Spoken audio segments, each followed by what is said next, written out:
understand what you mean by that, but that's cool. Anyway, welcome to That Japanese Thing. Today we're talking about the movie Harakiri, a film from 1962. My name's Chris, this is Dylan and Yesh. Let's get on with this, guys. Hello. How you guys doing? Hi. Going well. A you tree know? fell on my house today. That was a thing that happened. So in South Africa, we had snow today. First time in about 130 years. In Johannesburg, It happens I think, every at like least. 10 years, right? Well, Johannesburg itself doesn't have snow that lasts more than like 2 seconds. This It completely was skirted Midrand, so... more significant Yeah. in that we actually had snow on the ground. But yeah, so it snowed, tree fell on my roof. I was up there, and it wasn't like a really big deal. I just needed to cut some branches and get it off. But And it so is I was irritating. like cutting with the saw, and then some sawdust got in my eyes, and then it started to hail on my head. It was a fun time. But anyway, that was me. Oh, dear. Everyone else have a good day? It's been going okay. I've been largely packing my life up. No. Yeah, Yesh is getting ready to ship out. Yeah. Yeah, I've had a cold, slow day. Yeah, your house is pretty cold, man. It's Yeah. like it's a freezer. Oh, feel Dylan, I like- forgot to tell you. Perhaps your window is cracked open or it's just not sealed well. The window that I was sitting by was letting wind. I like to think there's just a small Downstairs, ghost there's that a- was breathing cold air on the back. Downstairs, of the there are windows open, but to be fair, also there's it doesn't really matter. There's no insulation down There's there. no There's too many. insulation. There's too much like glass yeah. fronted space. So I didn't mind, I just wanted to let you know. But it's a great place to watch old samurai films, and that's what we did. Certainly. Do you guys say Harikiri when you say the word? Because that's what I feel like people say. I tend to say seppuku. No, but I mean like but it's harakiri. hara, right? Hara. Yeah, hara for the belly. Yeah. But I feel like everyone says harikiri for some reason. Yeah. Just don't know like why. everyone says karate. Well, I It's, mean, you know. karate you understand, right? Like it's sometimes Yeah. a e sounds like an I in English. You kind of get that. I just think it's. But this is like an RA. That never sounds like re. Yeah. Maybe hooray, but hurry. It's a strange one. Karate.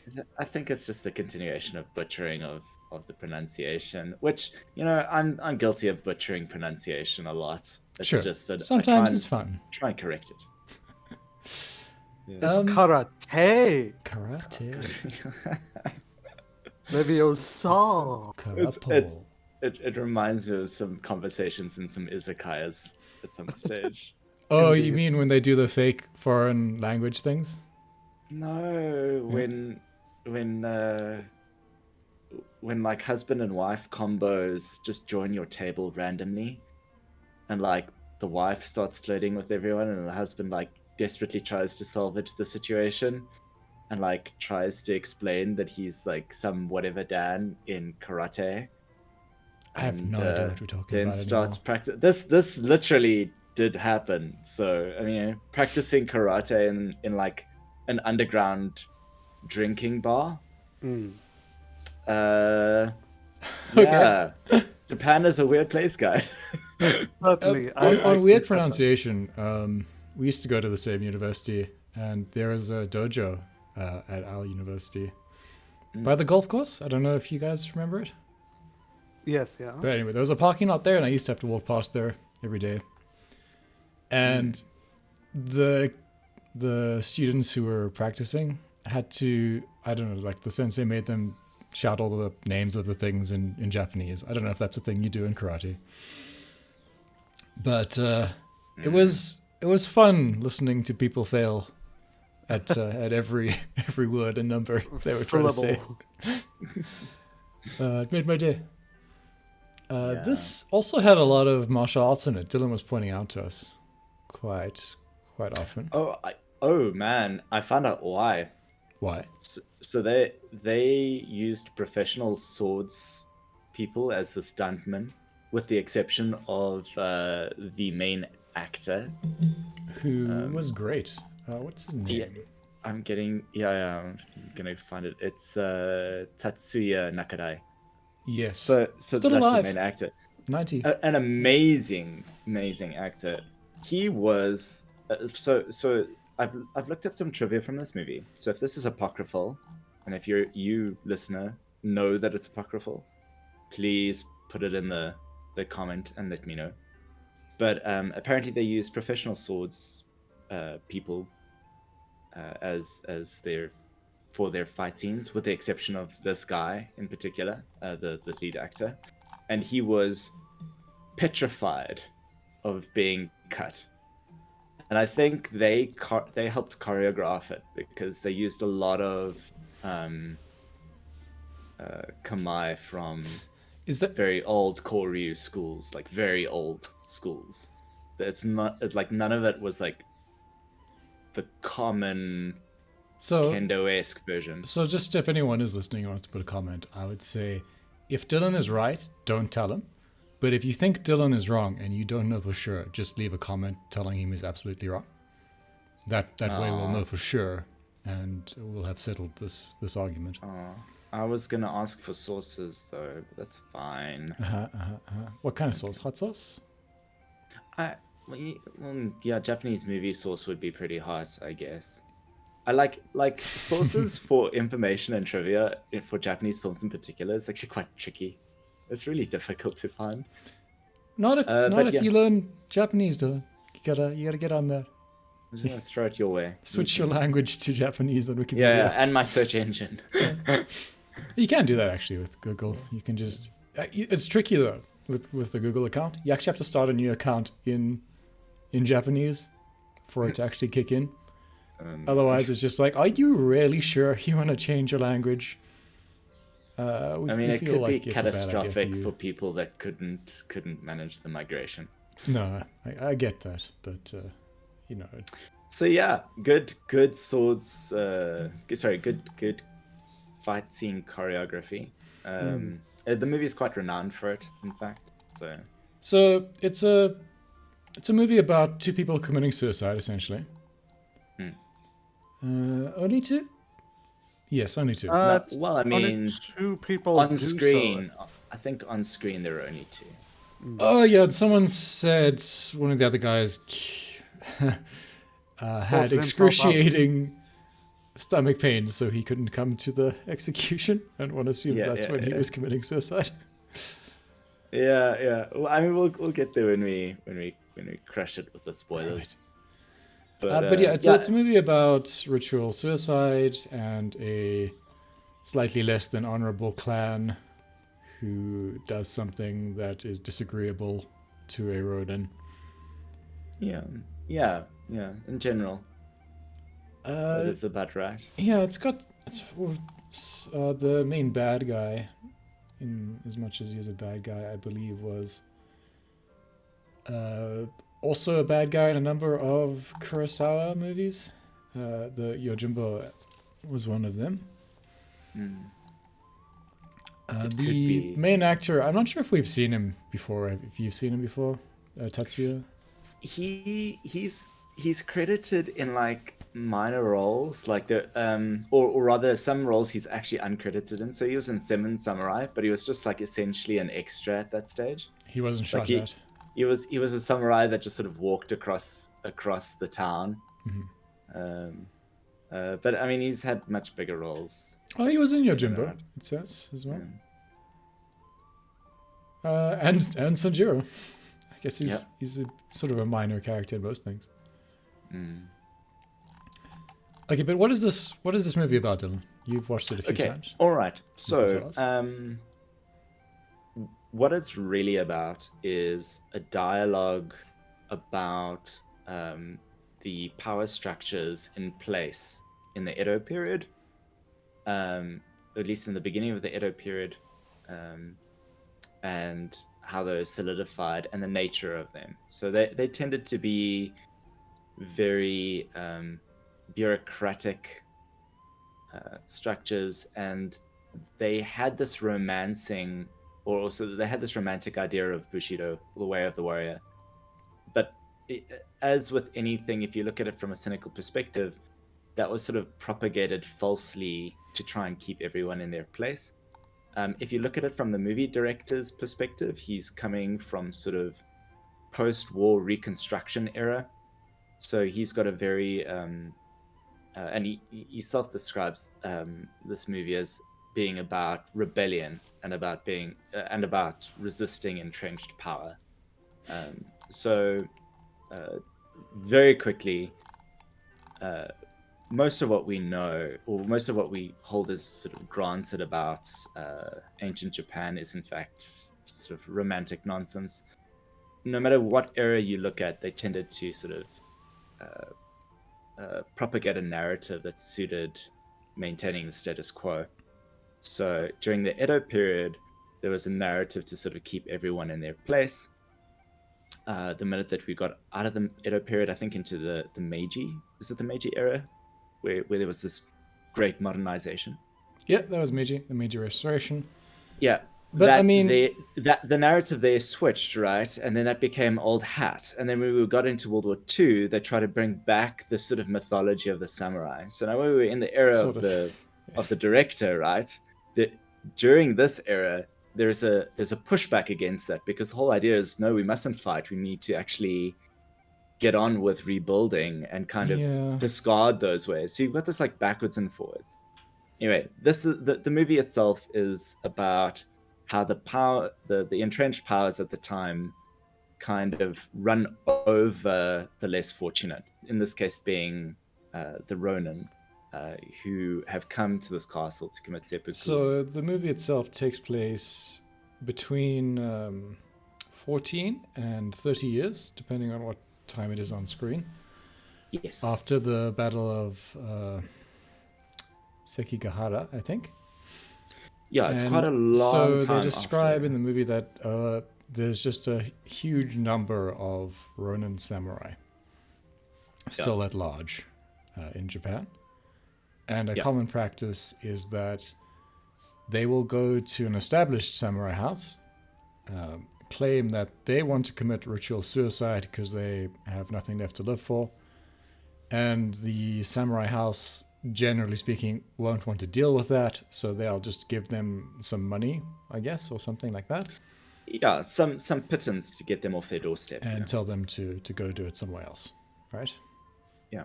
And so the assumption that the samurai house we're dealing with in the movie makes is that this is going to happen to them a lot unless they make an example of samurai who do this less than honorable thing. So a young man, samurai, I don't know, Motome. 25, 30, goes to the house in the beginning and claims he wants to commit suicide. He really doesn't, and he is actually just trying to get some money. But they make him go through with the ritual suicide in a very gruesome way. Even when it sort of becomes clear that he doesn't actually want to kill himself, they don't just let him flee. They force him to kill himself, but it turns out this Ronin has sold his steel of his swords for some reason. Well, And he's in poverty, and his wife and child are sick. Yeah. And so instead of steel, they're made of bamboo, and they make him commit suicide with a bamboo sword. Which, sorry, I do want to say, they force us to watch. Yeah, which I might have skipped through a little bit of that because it was a 10-minute scene of a man trying to stab himself with blunt bamboo. eventually succeeded. Sort of. Yeah, mostly. And they... they said he bit his tongue in the end, right? To kill himself. Yeah. So he died in the most gruesome of ways, and the lord of the house, I suppose, tells the next samurai who comes along claiming he wants to commit suicide in such a way of just how the last one died, and does he really want to go through with it at this particular residence. I do want to say that we are shown in their little planning room of elders that the reason why they wanted to do this and forced him to do this is to prevent others from coming to attempt to ask effectively for alms, but disguised as asking for harakiri. Right. So they wanted to make it as horrible and terrible as possible on purpose to discourage others from asking. Yes, nevertheless, a despicable thing to do to a person. Certainly, yeah. Rather I just than wanted to talk explain to them why and they were say, doing it. no, we're not going to give you any money. That would be an option as well, right? Mm. But it would throw shade on their household, as Would it it though? suggests that they're too poor to handle this in any way but being churlish. So I think the tricky part about it is they're not asking for money directly. Technically, they're asking for a place to commit harakiri, and if you're going to deny that, you've got to tell them why you would want to deny them the honor of committing harakiri, which I think you could probably find a good reason to do. Yeah, this I is mean, just I like- don't think there would actually be any legal reason to tell them they have to do it somewhere else. You know what I mean? Yeah, I think no, this is just a there's- contrivance of the story. Yeah, 100%, 100%. Although I would, and I'm not trying to say that this, they would do it out of fear necessarily, but there were a lot of instances where people were worried not about legality necessarily, but how But things are appearance. perceived. Yeah. So that's what I was trying to bring up. Yeah. At the end of the movie, in particular, it pointed out specifically that these people are not trying to protect honor; they're trying to protect the facade of honor. And like that is one of the core messages that these people, rather than say, "No, go somewhere else," or say, "Here's a little bit of money, go somewhere else," chose to do this to protect themselves while totally destroying another person. Yeah. Some of this sort of stems from the fact that samurai aren't really allowed to earn money in a normal way. Even Ronin had some restrictions on what they could do. But the strange thing in this movie is it does show like the older samurai kind of had a profession of making umbrellas, I guess. Which was artisanal, apparently. yeah, I So think they were that's one of the allowed it. things they could do. They could create things that might be contrived as artworks. And as a note, the other side of the coin was displayed in this movie, although it might have sailed by a bit quickly for most of us. The boy whose son was sick, I can't remember his name, I'm sorry. Our main Matome. character's son? Him. Yeah. Sorry, Yeah. yes. He did try to go do some physical labor, but the foreman on the grounds pulled him out and said, Samurai, I almost got into so much trouble. I can't let someone with 2 swords do this work," and kicked him off the field. So Matome was looking for any option, all options. Yeah. He just had no choice. And so yeah, he was trying to be a teacher for a while for some money as well, which I think is something that he could get away with probably. But yeah, it was I mean, the three kingdoms, no, the Warring States period in Japan Yes. was one of the most horrific wars that no one ever thinks about. When you consider it was basically like a total war in a country, it spilled over into Korea and China. There was something like, someone said, like 2 million guns involved in that Wild. war, which for the time would have been more guns than there were like people in England, right? And it just must have been a horrific era to exist in. Yeah. And so it's understandable that it would have been like a great economic downturn, and there was just very little for samurai to do because everyone was fed up with war and no one needed warriors. So either I guess you become a bandit, or you slowly starve to death if you're a ronin.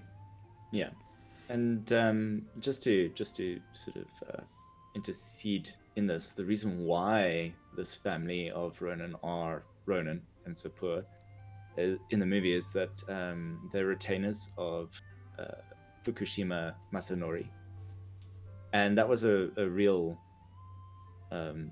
feudal lord. Yeah. And the reasons they gave in the movie were the reasons why his lands were abolished and he was exiled. He was indeed exiled. It was 1619, and because he repaired Hiroshima Castle without permission, Right. they basically cut his land to a 10th, Yeah. and they sent him out. I So mean, he lost a lot of essentially someone was looking for a pretext, right? Yes, 100%. Yeah. And so this is exactly the kind of thing that did happen. It shows that the writing is pretty good. It's not like embellishing too much in this kind of respect. So this is the kind of thing that actually did happen. Yeah, the I think is the correct as writing was well. okay. I think the way the movie was directed leaves a lot to be desired, especially in length. It was a very long movie, and there's a lot of dead space. I think movie. we're gonna come across a lot of what we did in Seven Samurai here, where I do think like, I'll have a difference of opinion. Maybe. I mean, I accept that it's a slower paced film than. Yeah, I mean, it was 2 hours and 14, 15 minutes or so. It's... I think the problem with what I had with it is there was just... The director had like a need to show a whole lot of suffering. Yes. And it felt arduous. And he wanted to dwell on it. So we had 10-minute death scenes, people dying of diseases, which we had to basically see all the stages of. We had to see people fall into despair, and then other people fall into despair, and then that lead to other people falling in. It was just... I feel that there was probably like a more... there was a better edit of this movie, or a better edit of the script that could have got much of the same sadness, if that's what he was after, through in less time. Maybe less time. I can agree with less time. But I do think, in my opinion at least, and please note, I enjoyed this movie a great deal. I do think that part of the point of this movie is at the end you should feel relief. It's over. And it's hard to feel that way if you're enjoying your time in the movie. If you know what I'm trying to say. Yeah. I at least this movie does that better than a lot of other movies that have gone for that and have just like ended up being a painful experience. Although that is subjective, right? But especially because of the way it ends, it would feel disappointing if we weren't like so ready for it to all be over. If we weren't convinced that it all being over is the best course, I think the ending would have been like... Yeah, but I mean, maybe the reasons for us wanting it to be over are different. I for one, was quite bored at about the halfway point of this movie. And at that point also numb to all of the suffering, because it just continued to a point where I had gotten used to it. And I don't think that is a particularly good thing for a movie.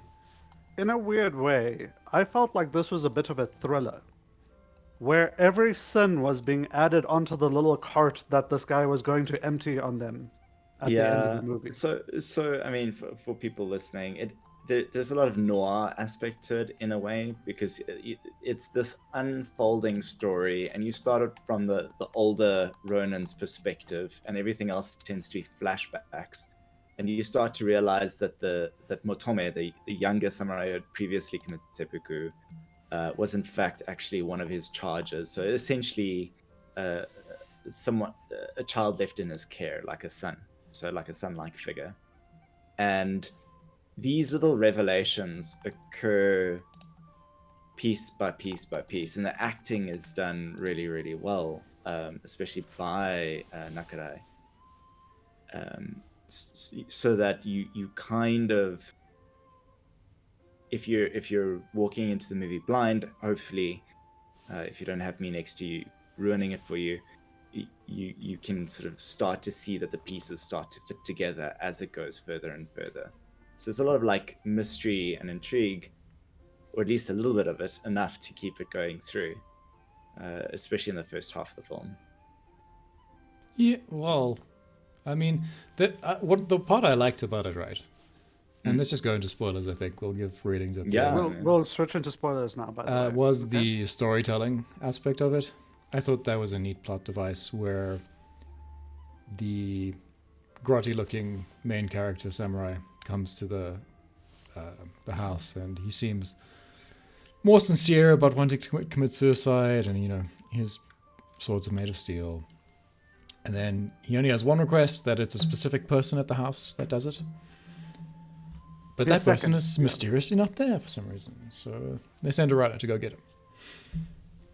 I do want to say as well, Yeah. all three of us were incredibly impressed with the performance that the actor that plays the elder samurai put on.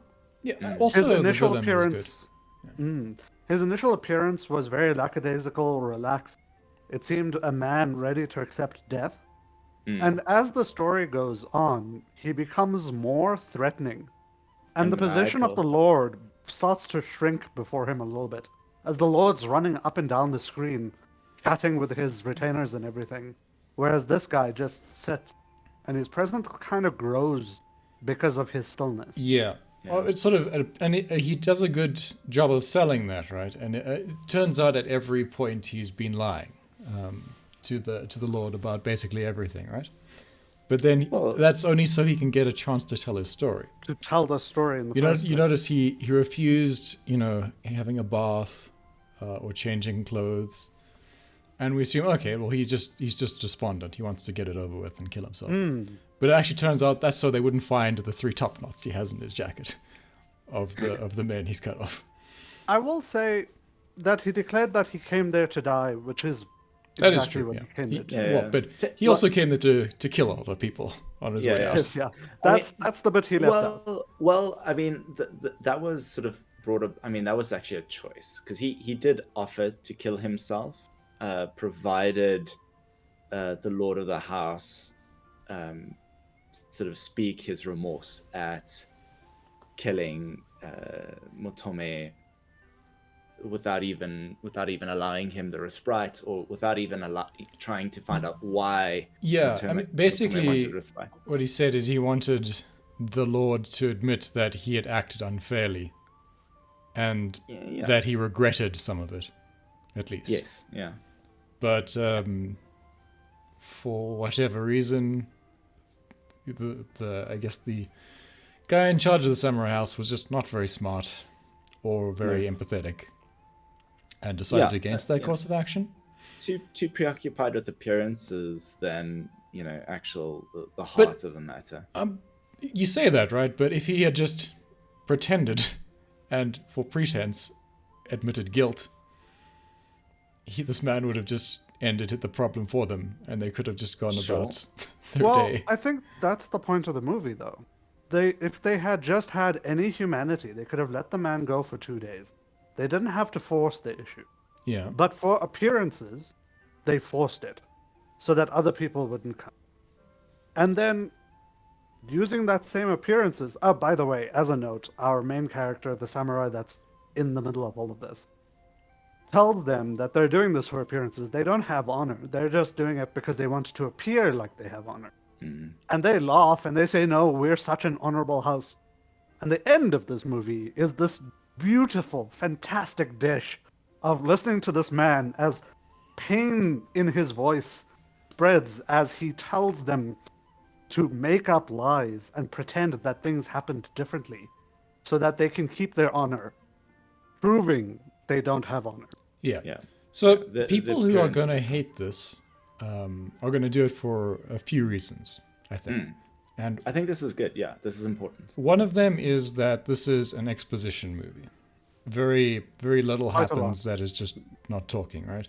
Mm-hmm. Most of what happens is a man sitting, waiting to kill himself, telling a story. And all the flashbacks consist of people talking to each other. There are 3 fight scenes in the movie. Mm-hmm. And They're all at the one end. fight scene that happens off screen. One is spectacular, but it's the last 10 minutes of the movie. And by that point, people who have come to this movie for action have already tuned out. Sure. The second reason is it's very depressing and would be very difficult to get through if you weren't in the mood to be depressed by something. It's not something that'll lift your mood in any way. 100% correct. Yeah. And It is a very somber film. then the third reason is it's very inaccessible if you don't appreciate the genre, because it Certainly. makes a lot of assumptions about knowledge from the audience perspective. So you I have agree to with know a lot everything. about Japan, and particularly samurai culture, and not real samurai culture, basically like samurai novel culture, right? More than Yeah. anything. But it would help if you knew a lot of like history facts as well. You'd find that interesting. Now, Dylan, tell me why I should like this movie. Why you should like it. I won't tell you why you should like it. I'll tell you why I like it. So, I'm okay with slow burn films, and I'm okay with the older style of storytelling in movies, where things don't have to happen at a kinetic pace. And I can appreciate sort of the build up in narrative importance, reaching these small crescendos where you reach those realizations as the story progresses. I can appreciate the acting that really carries that. If they didn't have as good actors as they had in this film, I would really have fallen, I think, far short of where it ended up being. And if you like sort of art, what I appreciate about it, right, is there's a lot of coherence in the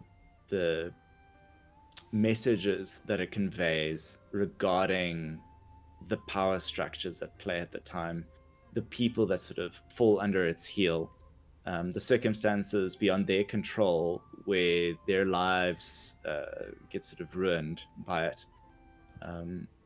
For example, I did make a note. The beginning of the movie starts with a scene of this suit of armor on a raised platform, and it's the Clan E suit of armor. I don't know if I'm pronouncing that correctly. And it looks incredibly imposing and incredibly ornate. It's got the white mustache on the mask of the Yoroi. The kabuto is I got oni horns with the oni fanciful. hair. It's got hair coming off of it. It's it's sort of ostentatious, but in a very intimidating way, right? Mhm, absolutely. And it's supposed to show that this clan is a clan of warriors, and yet the suit of armor is empty. And it does the close up of the face of the armor, and you can see, it just sort of really highlights that it's empty. So if you look beyond the outside, you look inwards, that is exactly what's happening with the clan itself. And yet with a Ronin, and this is interesting. Everyone is clean shaven in this film except the main character, and the main character is the only one who's actually seen real war. And in one of the duels, he even mentions that no matter how good a swordsman you are, all of that practice without it being battle tested is like learning to swim on land. And he says it in such a derisive way, but that it's true. Yeah. And it shows you that generational shift and the shift of what was important, because previously what was important was being able to get the job done and fight a war and survive that war.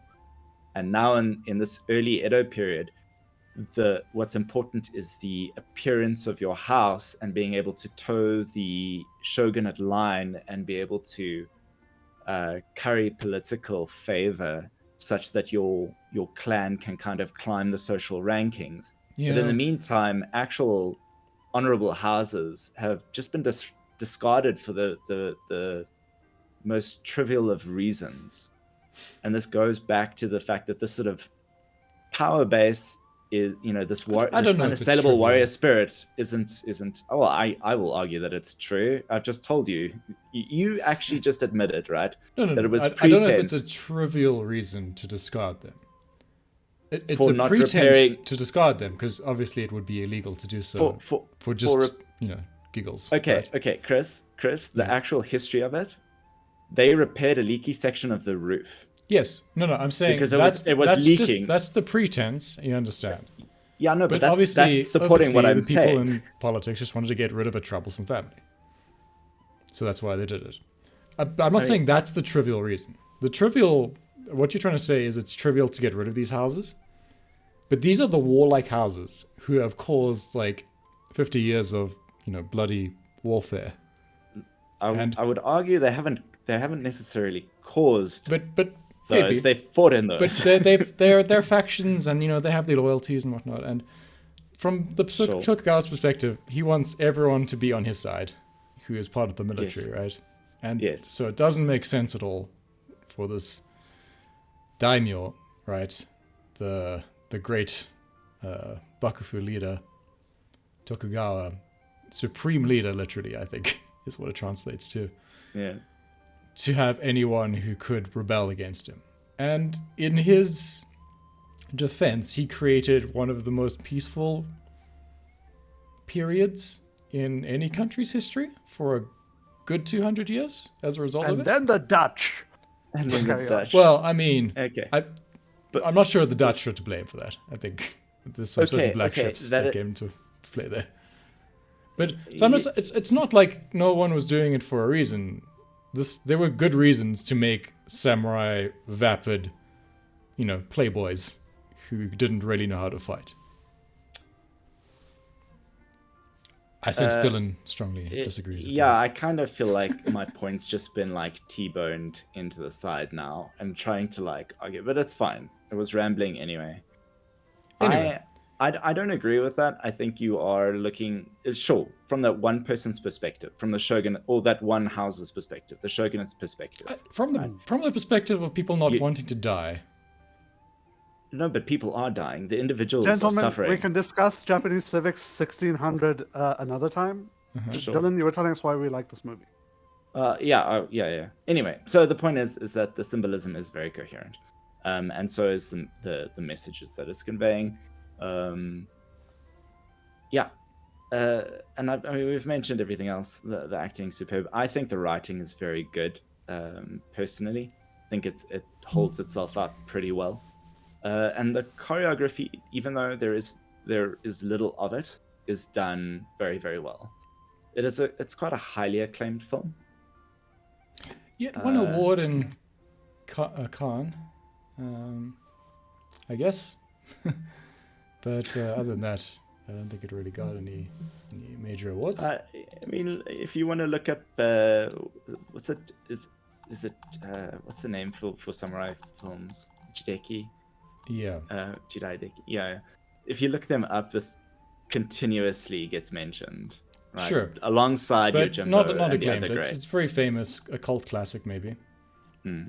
And it got Cannes entry competition. Yeah. Special jury award. I don't know what that means.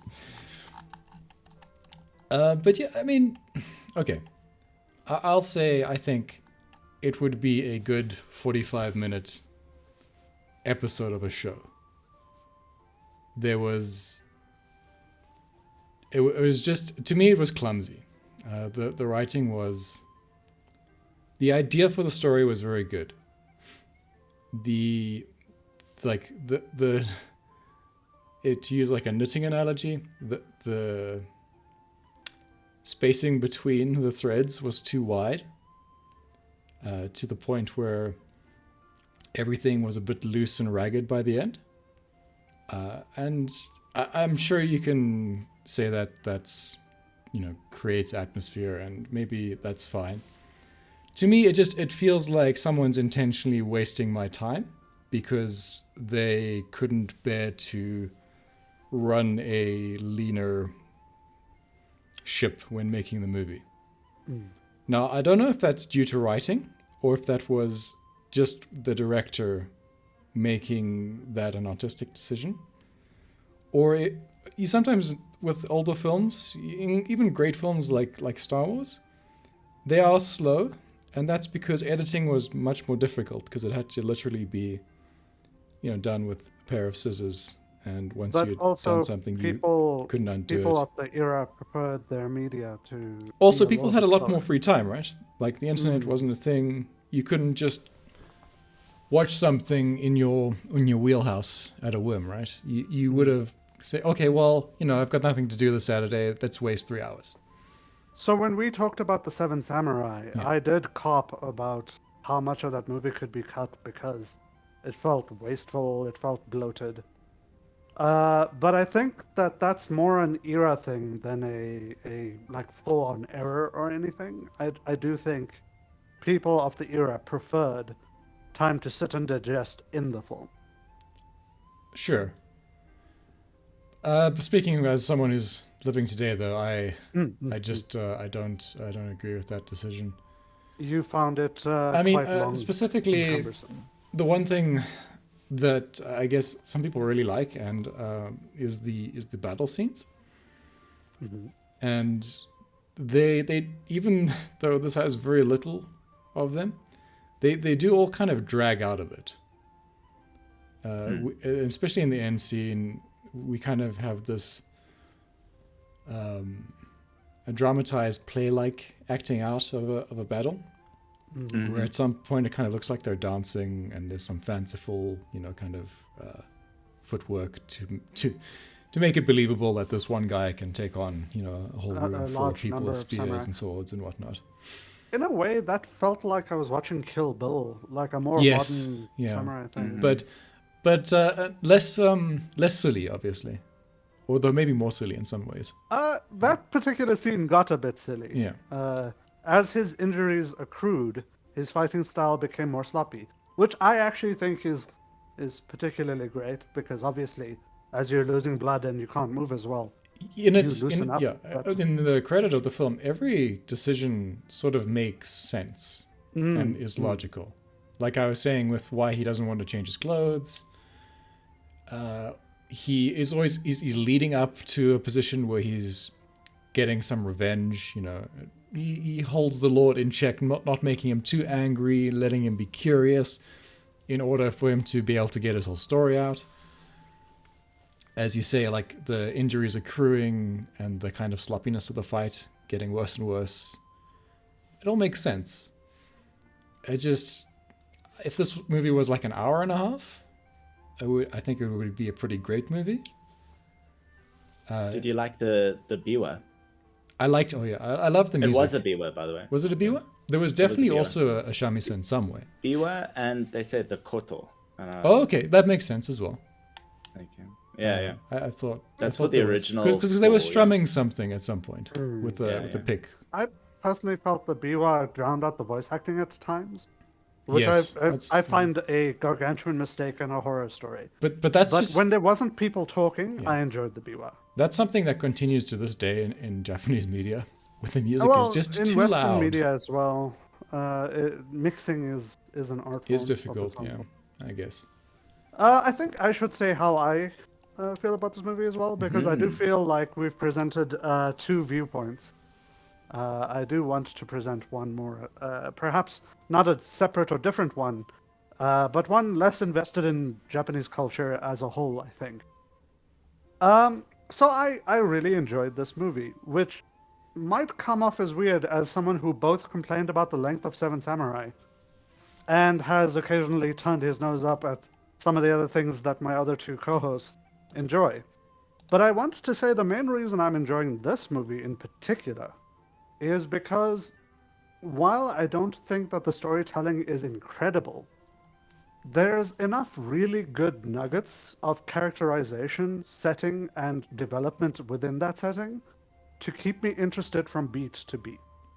Unfortunately, I guess Chris fell off the thread at one point or another, and I can see how that would happen very easily, as this is quite a meaty movie. And I do agree that it is quite long, but I kind of forgive it because in every scene and in every separated moment, I feel like there is a nugget of something good in all of them. And weirdly, as someone who bounced off of Suzume no Tojimari because I couldn't accept the relationship between people, I find the relationship between the samurai and the counselor in this incredible. It's one of the most satisfying endings to a movie I've seen. To watch that counselor have to say the words, and it feels like he is in so much pain saying it, but he has to say it.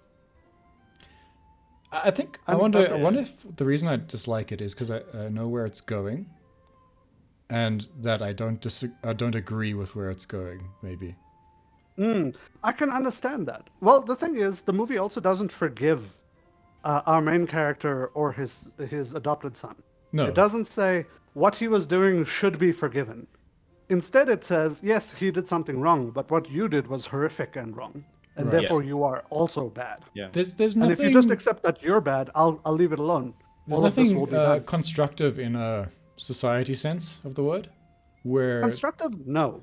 No, but Yeah. lots of retribution. lots which, retribution, but not John Wick style retribution, where you can kind of get behind it on like a revenge. If you Fantasy consider thing? Motome as a dog, yeah. You pick this up my is just dog. Yeah. yeah. So I mean, it's in the name, you know, someone's gonna commit suicide by the name of the movie, and we see that happen early on in the movie, and then we get the idea that this is what the movie's about, and so at some point I'm like, okay, I know how this is gonna end, and all that's in between this and that ending is suffering. someone suffering or multiple people suffering, and now it has become boring or upsetting or both, which is an interesting emotion but not a comfortable one. well, I mean, No, it's not a comfortable movie. I'll happily Absolutely not. reinforce that notion. It's not a comfortable movie. I mean, I also, you might remember, made calls about what's going to happen next. Like, I called the wife and the boy getting sick and all of that. Yeah, you totally did, yeah. But for me, everything that was being told was like watching a cart being loaded with sticks, so that when this guy finally ran into them, they could have the full weight of what they did applied to them. See, And then the it cart was- bursts into fire. the cart burst into fire. For me, this was a thriller, as Yeah, he yeah. kept talking, and the sense of dread just kept building. That's and there it. was no release. And then I- at the I I agree end, with that. But he I, explodes like a firework. but I would have and liked there without to that be build-up- some comeuppance for someone at some point, right? Well, I think part of the point of the movie is that everyone did wrong, but the way that this guy did wrong required some comeuppance for him, even So if it wasn't like a complete thing. So there was comeuppance for the three swordsmen, or the three slightly lower samurai Yeah. of the EE clan, right? And those three specifically pushed for Motome to be made an example of. Those were the three that were specifically involved in it. And if it weren't for them, the other retainers were actually pushing to simply pay him and have him go on his way. What else can we do? And those three had a particularly sort of, in terms of retribution, a delicious comeuppance, because one of them commits harakiri for having lost his deal, because he's got some form of sort of. He actually had some honor. I don't know about I don't know about using the word honor, but his honor's not false. It's not hollow necessarily, right? His perception, at least, of himself. The other two were feigning illness, and had no intention of committing harakiri up until the end, where their lord ordered one of the retainers to take swordsmen with him and force them to commit harakiri, and then in their official records, they say they died all of illness, because Illness. they didn't want that image placed on them. But I mean, the person who so- really deserved the comeuppance was the feudal lord, the head of the clan. I mean, yeah, in the sense that the buck stops Not with a the feudal boss, lord, right? You know, what I mean, the head But of the samurai. he did clan. have his pride stamped on very firmly. The pain in his voice while he's talking about diseases and keeping it secret is evident and delicious. Yeah. See, now this is the thing. After last week's episode There's of a lot of us talking about retribution, I specifically knew that this was one you were going to enjoy, Yesh. But there's like a lot of points in the story where I kind of don't feel like he's actually a terrible human being, and Sure. some of it is the other three instigators, Yeah. forcing the situation. If they had let the young samurai talk to the lord at any point, probably this would have not happened. Yeah. You know, and so it's only at that point where he's clearly intent on killing the guy in front of him without admitting he was wrong that he turns into the villain. And so a number of really dumb things have to happen, which, you know, probably happen all the time in real life. But yeah, I don't know. Maybe you could have amalgamated some of these personalities into the Lord and made him slightly worse of a person. But then his in survival order for things to becomes feel a little bit problem. more satisfying, at least. Because No, Yeah. but if he was more to blame, then his survival becomes less forgivable. exactly, right? Then I would have been behind the whole murdering of all of these rather blameless retainers or whatever, you know.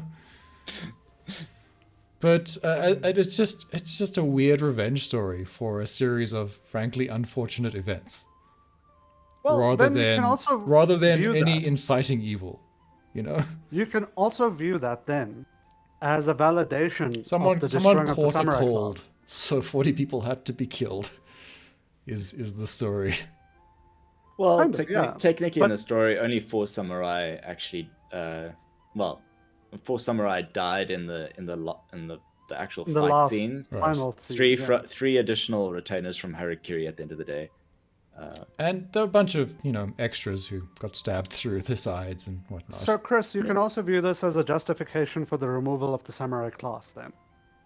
Because Yeah. the moment this guy lost his no, family, he there was there a is loose like there's a sword. strong implication that the director is very against any form of warfare or feudal class, or maybe as soon even as the he lost idea his of family, nobility is bad to him. I think. Yeah. yeah. Which As soon as he lost makes his family, sense in our main samurai post-war Japan. became a weapon rather than a person. Yeah, this must have been really unpopular with a certain class of people in Japan at the time, like traditionalists and, you know, those sort of people who dress up in kimonos and I don't know about go to that certain because universities.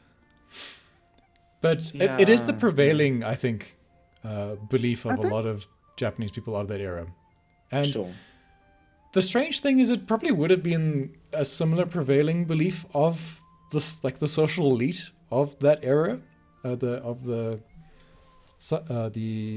Tokugawa period, the Edo period, in that they were against war at any cost thereafter, because, you know, it had basically cost the country everything they had up to that point.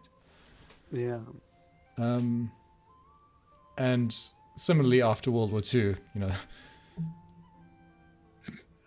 I mean, I think there were countries that were more devastated, but Japan had gone through a fair amount of trauma, and so you understand the perspective of the director, but it's not worthwhile for me to have to watch that, I guess, because I already agree with him. So And I don't know if you're inclined to like this. Does it change your mind about warfare at all, or does it feel like something? I watched this as a popcorn movie. I disengaged my brain it's- and went, ooh, pretty Yeah, swing. I think.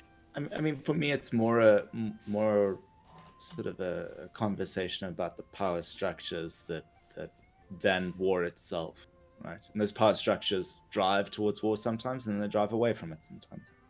But what's sort of commonplace in that is that there's no concern for the people underneath it. Mm. So that's sort of more what it's for, you know. Yeah. But yeah, so well, I mean, I think now is a good time to ask how you found. Yeah, I mean, we know how we found the movie. You know, would you recommend it? Oh no, Give I it a don't think so. rating? Not really. You wouldn't recommend it. I would give it probably a 5 out of 10. I think artistically it probably has some merit. Sure. I definitely think this movie is a movie you should watch with a group of people. I don't suggest watching this movie alone. Unless you're me. Yes. I kind of feel like you need someone to talk to about what's happening on the screen sometime. Mm. Because, It does like help. what Chris is saying, Yeah. there are large gaps where what's happening is suffering, and you kind of want to do something else a little bit. I'm not going to call the movie bad. I'm for just that. Sorry, convinced yes, that you could have a better time and have the same kind of experience with a better movie, and probably several more modern movies would do something like this for you before this is what you needed to watch. Before the it's year something. 2019, I would have agreed that there's lots of room for improvement in the creation of movies like this. However, recent years have taught me No, that I'm not- asking for more content is a sin, and No, I no, I'm shall not not saying be like there's forgiven. more content, but like watch Saving Private Ryan instead of this if you want. See, like the a problem similar with that message. is survivorship bias. Sure. We know the greats that happened in the in-between. Yeah. Yeah. Talk about what's happening currently and look at all of the releases and how many of them are good. I And don't you'll watch understand movies that anymore. what would happen to this movie is this movie would be remade.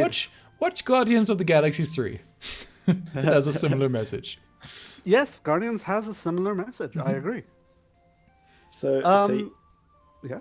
I was just gonna ask you if you would give it a rating. I'll happily give this movie a rating. I'll give this movie an 8 out of 10. Sure. I enjoyed it thoroughly. I do think it's a popcorn and people movie. I Yeah. would call it more a 6 out of 10 as If it a were solo Okay. straight watch. There's too many long bits and the suffering is a bit extended and delved into too much. But like if you can talk through it, laugh at it, and other people react to your reactions to it, it Yeah. improves it significantly. Yeah. So How do you- the kanji for the clan means Italian well. Italian well. Mamma mia. That's what it would mean in like a modern reading of it. I don't know what it would have meant at the time. At the time, yeah, it's changed. Like a lot of the interpretations changed Yeah. so much of those things. Harakiri is one of my favorite Jidaigeki. This and it goes to show that the so-called genre Jidaigeki isn't really a genre. It's like, okay, well, anything that's a period piece. Yeah, well, Jidai just Kinda. means era. Yeah. Yeah, the geeky side of it. But I really enjoyed it. I like, in general, I could appreciate the slow burn of it. I don't need a film to sort of rush to where it's going, provided it's good. And for me, it was good. I would definitely recommend it for the reasons that we've stated. And I think, Chris, your reasons for not liking it are completely valid. No, So no, I think no. I don't have to agree with you. No. for this Well, conversation. no. I think I- it's fair because we've made you suffer in watching things like ReZero that I suffer in response finish for some of these Okay, things as well. Chris, it's appreciated. Let me finish. Which is to sit and say that if what Chris said sounded like a bad time for you, then don't watch it. It's not for you. If what some of what I've said and maybe some of what Yesha said sounds okay, then definitely go ahead and watch it. So yeah, that's our review of this film. Next time, the new season of anime. Probably Yesh won't be here, so we'll work around that. We might have another episode about another film in between that. We'll see how it goes. We'll try to get a special guest on for the next episode. But thanks everyone for listening. This has been that Japanese thing. Ciao for now. Bye. Cheers, everybody.